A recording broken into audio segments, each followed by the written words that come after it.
Bhutan is a very interesting place. It sits in the middle of the Himalayan mountain range and is very independent. But was it always? Not much is known prior to the introduction of Tibetan Buddhism in the 9th century, when turmoil in Tibet forced many monks to flee to Bhutan. In the 12th century, the Drukpa Kagyupa school was established and remains the dominant form of Buddhism in Bhutan today. The country's political history is intimately tied to its religious history and relations among the various monastic schools and monasteries.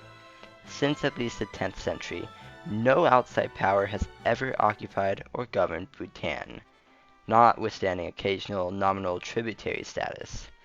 The consolidation of Bhutan occurred in 1616 when from western Tibet, known as the Zhabdrung Rinpoche, defeated 3 Tibetan invasions, subjugated rival religious schools, confided the Tsa-Yin an intricate and comprehensive system of law, and established himself as ruler over a system of ecclesiastical and civil administrators.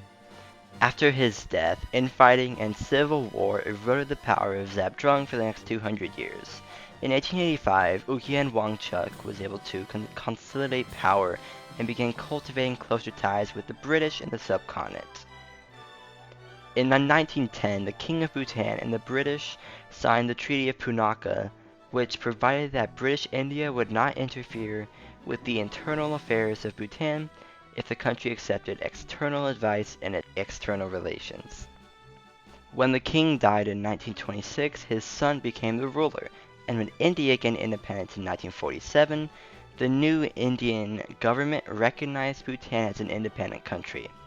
In 1949, India and Bhutan signed the Treaty of Peace and Friendship, which provided that India would not interfere in Bhutan's internal affairs, but would guide its foreign policy.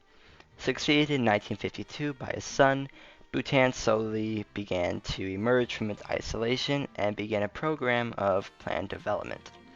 The National Assembly of Bhutan, the Royal Bhutanese Army, and the Royal Court of Justice were established, along with the new Code of Law. Bhutan became a member of the United Nations in 1971.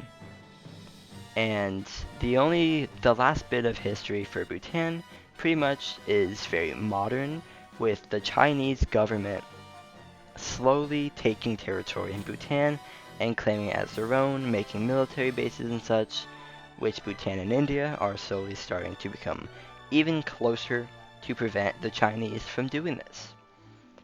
But that is pretty much it for the history of Bhutan.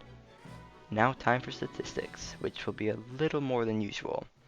The population of Bhutan is around 800,000 and is equal to 0.01% of the world population and ranks 166 in the world. Population density is 21 people per square kilometer, 54 per square mile. The land area is 38,117 square kilometers and is bordered by only 2 countries, India and China. The Bhutanese economy sits at 2.7 billion USD and is ranked 178th in the world. In Bhutan, they speak Dzongkha and their primary religion is Buddhism. Bhutan is one of the only countries in the entire world that was not colonized by Europeans. And that is the end of the video. Make sure to like and subscribe to see the history of Bolivia.